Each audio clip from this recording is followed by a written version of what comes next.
And we are back in the Simple Pod. You got JJ. You got Javi. I'm sorry, bro. I forgot my line. But anyways, it doesn't even matter what my line is. Because we're going to hit you with the Friday night thoughts, bro. A Smackdown where the Bloodline came in and just made a statement. Yep. In fashion. In Versace fashion. The Rock came out there and he was like, finally. And then he kind of stopped. Let everybody boo. Let everybody kind of keep on booing. He's like, are you going to really boo that? Are you going to boo that? And then he's like, finally, The Rock has come back to Salt Lake City. And then after that, everybody followed him after that. So they can't help themselves. Yeah. They cannot help themselves. No. They cannot boo this man. No. He's too good. Boo that man. Boo. Nah. It doesn't work. Bro, and honestly, the rest of the show, we may touch on a couple of things, but honestly, the rest of the show wasn't really important. Yeah, it was just a filler. Yeah, we could tell. I mean, and supposedly today they're taping another episode, like right now as we speak. So, because next week they're going to Perth. So they're going to Australia next week. So that pay-per-view, I have no idea how I'm going to watch that, because I think it starts like at 4 o'clock in the morning or some shit like that. So I don't watch it when I come home. Yeah, guys, we ain't watching that shit live. I'm sorry to tell you. No. There's no way.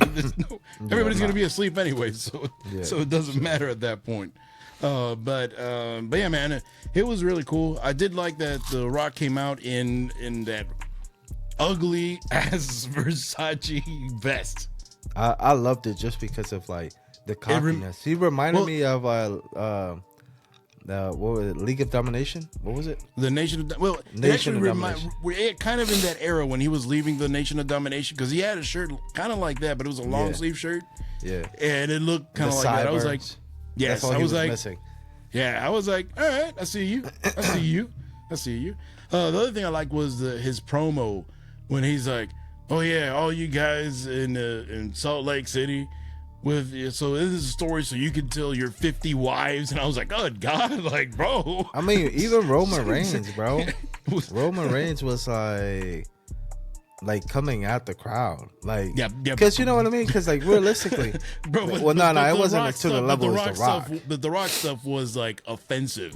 I'm like, bro, you're gonna get your ass canceled right now, because he's like talking about inbred and all that stuff, and I was like, good God, like, what are you doing? Go for it, The Rock. Fuck it, go for it. Oh yeah, he went all into it, and talking about the Cody crybabies. You did that. I was like, there we go. And whenever he said about the toilet seat, he said, you sit your fat asses on the toilet seat and tweet away, we want Cody. We want Cody. I loved it. Well, and another thing I liked was, in fact, I think it was right before that when he was like, sit down, fatty, or something. I was like, okay. Like old school before Rock. Before I smack the herpes off your lips. Yo, that was gold. That was gold. My man's roasted him. And Roman, they got to be serious. Like, you know what I mean? You got Jimmy back there laughing. And Solo is trying to like hold it in, and Roman is like, bro. I can guarantee Roman was about to bust out laughing any second. Yeah. But he had to kind of keep it cool. Even though the one that can make him break character obviously was Sami Zayn. Not even Roman could deal with that, because that was just too out there. Bro, the fact that you have The Rock and Roman together in the Bloodline, which is crazy, because I was like, bro, it could happen. And remember, we were like, nah, realistically. I said it, and you were like... We said it in yesterday's episode. There's no way in hell that's going to happen. Well, I said it from like a long time ago. I was like, yo, what if The Rock... What if The Rock like in 2022, I think you said it. I think you said it like ages ago, and I'm like, there's no way, bro. Like, that'll never happen. But guess what? Because of the Cody babies, no, you have that too. We got Heel The Rock, which is Heel Rock, and fucking awesome. By far, the most powerful version of the Bloodline. Period. Oh, this is crazy. Like, Yeah. Who's the weakest link? Jimmy. Jimmy. I would say right now, Solo probably. Because Solo ain't got a dub in ages. So he's kind of like, I don't know. He's not the guy right now. The only thing I'm a little bit confused about is how Roman hugged Jimmy. He was like, and then Jimmy was like, so what are we doing? He's like, well, we're going to fix everything that Jay cost or some shit like that, he said. Did you know? I was just like, I don't know. Like, I turned my head a little bit because I was like, oh shit, okay, so like, what's going to happen? And then literally nothing from the promos had to do with Jay. So I was like, okay. Unless he actually meant that it was because of Jay, this whole thing kind of spiraled out of control. Maybe. I don't know. Maybe. But it almost didn't make any sense. Didn't make any sense.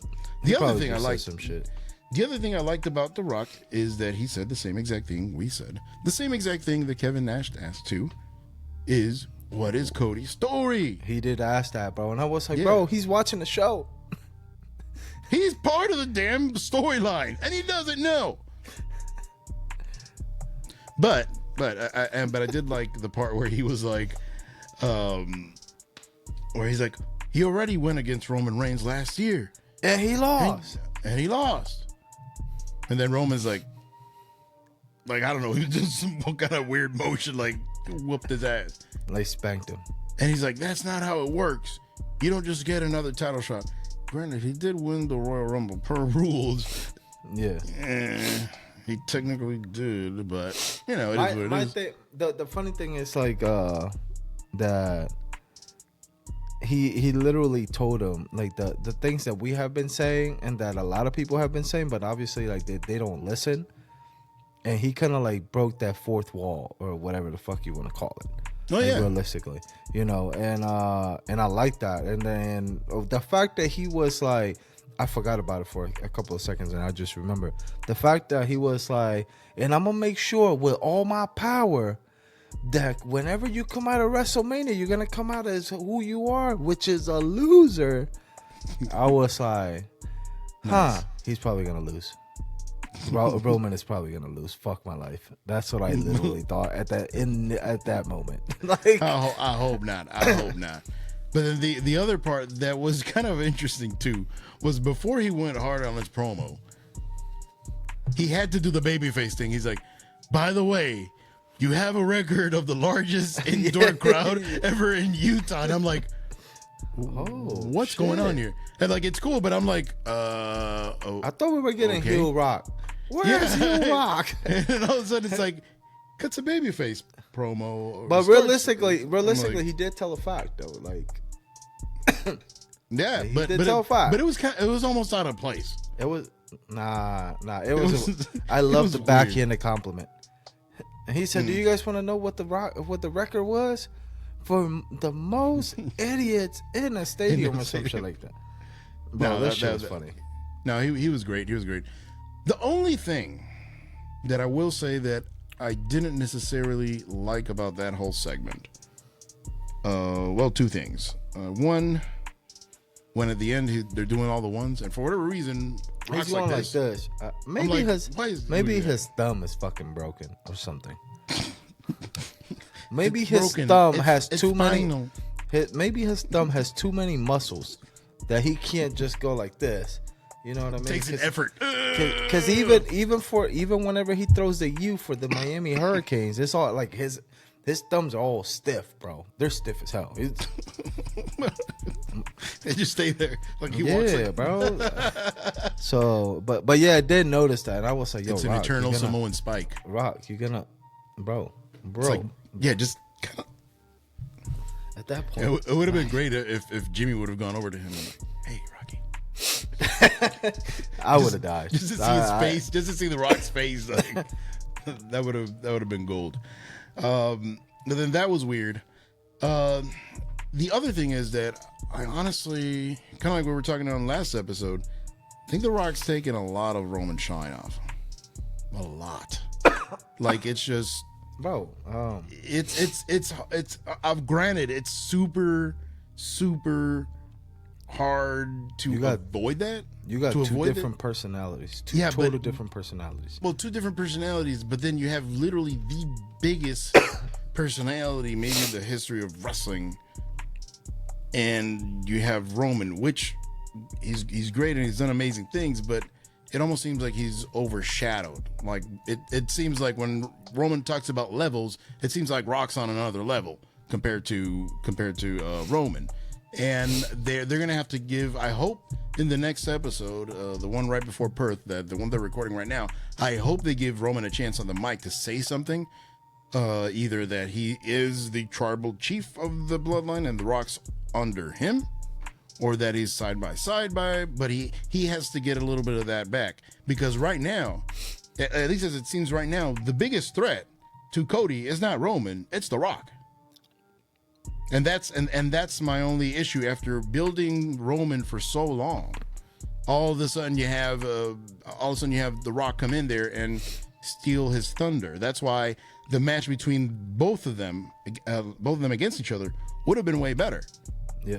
Just because in that case you could have had, both sides of the coin and everything. So I do think that Roman needs to have the mic next time, and I know it has to be intimidating. As good as Roman is, but The Rock is just different. Like, he's built different. He will take over the damn place. I was gonna say The Rock. It's just he got that energy. You know what I mean? And Roman does it too in his own way of like with the heel action, more like promo. You know what I mean? Whenever it gets intense, like whenever he was coming at Seth Rollins, whenever his off the mic promo skills, and all that stuff, like that's whenever you get to see it the most. But realistically, nobody's expecting Roman to be cutting the same promos as The Rock. No. It's gonna be like suffering succotash all over again. Like, bro, no. Like, The Rock is the only one that can pull fucking crybabies as a thing. Like, realistically. Or like when he used to do cookie puss, he used to call that, what the fuck is that? Yeah, exactly. Exactly. Like candy ass. Fruity Pebbles or something like who the fuck comes up with that shit? The only neighbor that can actually come up with that would be The Rock. Yeah. Well, the only other person that I have seen do something similar is Chris Jericho. You stupid idiot. Yeah, well, stuff Chris like Jericho is he's also, I mean, he's also a goat, he's also but like realistically, like, I'm not expecting Roman to do the same shit. Now, my thoughts on that. But he does need to, in his own style, he has to impose himself. Like, he has to look like the threat, like the guy that you want to chop his head off, not Rock. Rock is basically kind of a glorified bodyguard at this point. It's supposed to be. So the way that I'm seeing this, whenever you have somebody like The Rock, okay, so like you just had a new member join the Bloodline, you have to let them shine some way, somehow. And that's what the tribal chief is doing. He's like, you know what? I already did my shit. I already talked my shit. I already talked my smack. I've already done enough. Realistically, the Roman Reigns in this title reign has done more, has held the title longer than The Rock combined all titles. Realistically, if you really want to get technical. And what's your point? Oh, sorry. I thought you were gonna say something else. My bad. No. I'm just like, so it's like, bro, I just had the biggest guy in Hollywood, the biggest attitude in WWE, the biggest wrestler coming out of WWE just literally joined my faction, and that is my cousin. You know, the man can hype himself up. I don't have to do anything. I literally don't have to do anything. I'm just here to watch and enjoy the show. You know what I mean? He's just the mob boss at that point. But I get your point. In the pecking order of the Bloodline, who is number one? I get it. I still think it's Roman Reigns. Just because, okay, so like in all the mob movies, normally the guy that talks the most shit, the guy that is hyped up the most, normally that's the guy that dies right before the boss. Oh, the consigliere, whatever. Yeah. So, like, you can take it as what it is, you know what I mean, or whatever you want. I personally think that you had to give The Rock that moment of like he officially turned heel, quote unquote, because he was turning slowly heel in the press conference and things like that, and obviously the Instagram posts and all of that stuff. So this was actually the first time in around, you're gonna find out. Yeah, this was the first time in decades of that we got The Rock as a heel since Hollywood Rock, realistically, and it was great. I thought it was great. I liked it. The fact that he came out with the Versace vest, he came out with dress pants, the buckle, dress shoes, the sunglasses, never took them off, bro. Like, this was actually a mix between New Rock, Hollywood Rock, and The Rock, right, with the Nation. Yeah, like it was literally a hybrid of all three. Yeah, because he even said it. He's like, this is the version of The Rock that's always been here. He's always been here, but you guys brought him out again. I was like, nice. He said, like fuck that. y'all. Y'all wanna dick around, and then y'all wanna be like, we want Cody. So then guess what? Now y'all got the freaking ultimate boss whenever it comes to trolling. So yeah. But I think Roman is gonna get his chance to talk on the mic, and he's gonna talk that shit just in a different way. And realistically, like, you can literally just have fucking The Rock cut every fucking promo if you really wanted to, and and nobody's gonna complain about it. Yeah, but I need Roman to look more imposing. He will, because the thing is, because like I said, even visually, granted, it's super hard to look more imposing than The Rock. He has a whole big ass cheetah on the back of his shirt that looked like an elephant. That's how big that cheetah was, dude. Yeah, it was just it's nuts. Like, it's nuts. But what I'm saying is that he has to show, like, or the other thing they could do is just have Roman plow through a bunch of baby faces.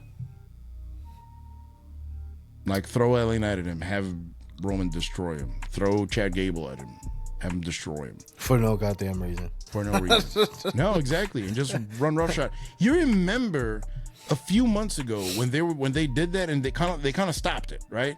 Where you had like the Savage version of the Bloodline, which we did a video on too. Yeah. Where they just came in and they were like just destroying everybody on SmackDown and on Raw. Yeah. That's what you need right now. Roman needs to be the first one kicking ass. Not Jimmy, not Solo, Roman. So he can show, like, listen, this guy's dangerous. Like, this guy is a menace. This is still my yard. Yeah, I think it would be a good idea. I think it would be a good idea. Honestly, it'd be great. I always said it, bro. Savage Roman Reigns is what's best for business, but nah, y'all don't want to listen to me. I've been calling this shit for the past couple of years, man. This is bullshit. Get no credit, no money. This sucks. Actually, this may be like, is this like Wolverine and Sabretooth joining forces? Realistically, that's what it is. Because literally, they're almost the same guy. But who's the Wolverine? Oh, Roman. Sabretooth is Rock. Oh, you think so? Yeah, I mean, Sabretooth is bigger and stronger than Wolverine. So, yeah. So I think it would make sense. But I think it will be crazy that if I don't know, you just slowly started having the Bloodline become even stronger and just bringing up members for it. Bring somebody else. There's only one person that I want them to bring. And it's Jacob. Know. That's the only person. You know what I mean? Like, they could just now is the chance to, if they really wanted to pull the trigger on Ava Raine. No, man, Do I think she's good? No, I don't. But like, no, she's gonna water everything down, bro. Sorry to say. Let her. She just doesn't have to talk. She just has to stay in it. No, you imagine, bro? It would just be like Bro, you said the same thing about Rock joining the Bloodline. Well, the Rock joining the Bloodline was different because it would have been cool, but who? In fact, I can guarantee not even Triple H 3 weeks ago knew that the Rock was going to join the Bloodline. Matter of fact, at this point, just have Nia Jax. Nia Jax, that would make more sense. That would make a lot more sense. Just have Nia Jax fucking join. At this point, she could. She doesn't even have to talk. All she has to do is hurt people, which she's very good at. You imagine she starts beefing with Solo for some apparent reason? I'd love for her to beef with Cody. At this point, fuck it. Hey, there's a chance that I'm still sticking with Jay is joining the Bloodline again. have a three-way match between Cody, Nia Jax, and Ridge Holland. Oh my God, I would. And Shotzi. Chef's kiss. No, Shotzi can't because she's injured again. Oh yeah, that's true. Yeah, but Nikita Lyons apparently is injured yet again. Again? No way. Yeah. What'd she do? Bust a butt cheek or something, bro? Like, there is no fucking way she just got hurt again. Like, she had one match. Bro, Lonzo Ball es un pendejo al lado de ella. I'm gonna check. Did she really get hurt? Nikita Lyons injury. Now she got injured. Oh my gosh, she literally did 4 hours ago. Nikita Lyons suffers another setback shortly after returning from injury. This is pathetic. Bro, I don't know. I don't know what it is. Like, it's just... I don't think she's going to make it. Legit, I don't think she's going to make it. NXT roster is brimming with talent, and one name that stands out for her potential is Nikita Lyon. Is just 24 years old. Lyon has captured the attention of fans and pundits alike with her athleticism and charisma. Who?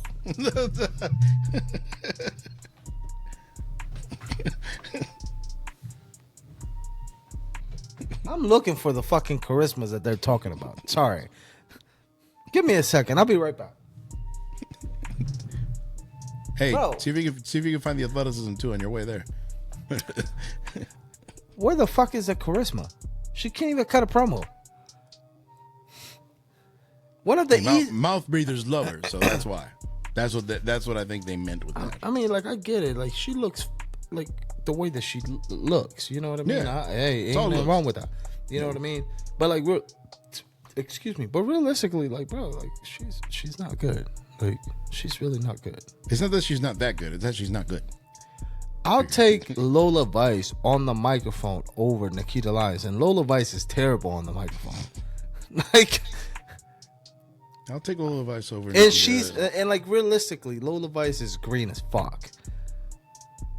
But it's like a plantain. Like, you know what I mean? Like, you could turn her into a mofongo with just a little bit of sweetness on it. Nikita Lyons is just straight green on everything. Anyways, we're turning from a SmackDown review to a rant. I will take Lola Vice over Nikita Lyons in the mic, in the ring, or anywhere else. Honestly, facts. I'm just gonna shut the fuck up and mind my own business and moving on. So, Pat McAfee was actually at the All-Star game this week.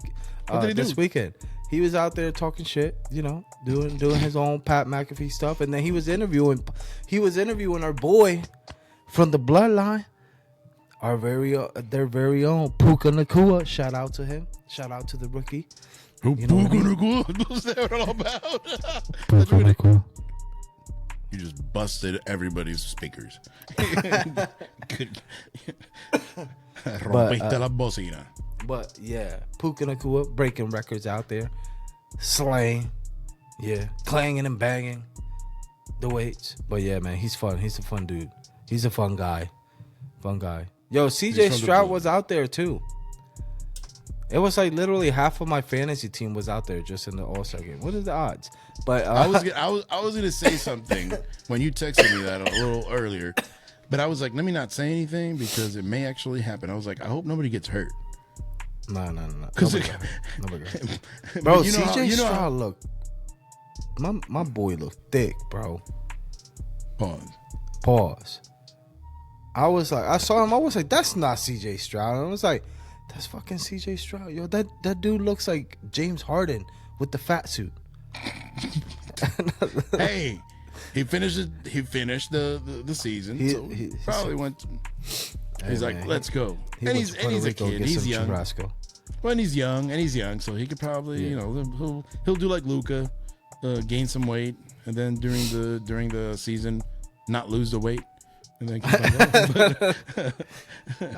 CJ Stroud is fun, dude. Though I like his character. He's a nice dude. He's a nice dude. No, well, what I like about him the most is, like I said, the poise. Like his poise, he looks like a veteran out there. So, but anyways, but going back to Pat. Sorry. So he didn't say anything else about WWE or anything like that. No, they were keeping it straight, sports and what he has been doing and things like that with ESPN. Yeah. And you already know, Pat was literally out there in a black tank top. I'm like, yo, that's the dude, bro. It's crazy, bro. Like how he NFL punter to what he is now. Yeah. But all of that was, I would say that WWE was the one that really helped him. Yeah, get to that next. Yeah. Because remember also, when he was in NXT, it was about in ring, but his mic skills were always top notch. So it gave him a platform for him to just go all out. Yeah. And then they put him against Adam Cole, which was extremely smart too, because we know Adam's not going to hurt him or anything, and he's going to get a good match out of him too. Yeah, which was a good match. Yeah, well, and like I told you, I didn't like Pat before that match. I was like, this guy's a bum. What is he doing? Bro, he's a freaking punter. I was like, what is he doing? Pat McAfee and then is goated. Well, but then I saw the match and I was like, not so bad. Not so bad. And the fact that he acknowledges good. He acknowledges the tribal chief and the bloodline, bro. Come on. Oh, you know how it is. Because he what I liked in the press conference too, he was all hyped there, and he was all saying like stuff under his breath, and you could still hear it through the microphone. I don't know if it was on purpose, but the tribal chief, our tribal chief. I hope it wasn't on purpose, but it's like, I was like, what kind of drugs is this man on? That's our tribal chief. Like, yo, my man just... yo, Pat, I'm 99% sure in his contract terms was like, I can do the interview, I can do my job as long as I am under the influence. We are good. And not under the influence, I don't mean by drinking. I mean like that man is 99% of the time stoned. And I love it. I'm here for it. Every time, bro. Probably does Red Bull in powder form. Bro, whenever he be doing the interviews, he's just like, his eyes are just like, what? Could you imagine Kawhi doing an interview like that? Oh my God, no. But anyways, man, I think right now, Bloodline, and getting back to the topic and to finish off the video, the Bloodline, this is the strongest it's ever been. They are gonna be, I just want to say, I wouldn't want to be in their way. You have corporate heel Rock on their side. You got the man that has held the title for the longest time in this generation. Then you have the biggest mind creator, whatever the hell, biggest genius that you can think of in Paul Heyman on their side too. You just realistically just need them three, bro. But right now, Paul Heyman is the greatest of all time because the previous guy doesn't exist anymore. But oh, yeah, that is true. So technically, it's kind of like Roman Reigns beat the Undertaker streak. So yeah. You have a point. Let's go. We were doing this since the very beginning. Let's go. It was all part of Paul's plan. Yeah. Anyways, man, this was JJ. You got Javi. Sorry, man. I'm under the medicine. Deuces. Right. Bye.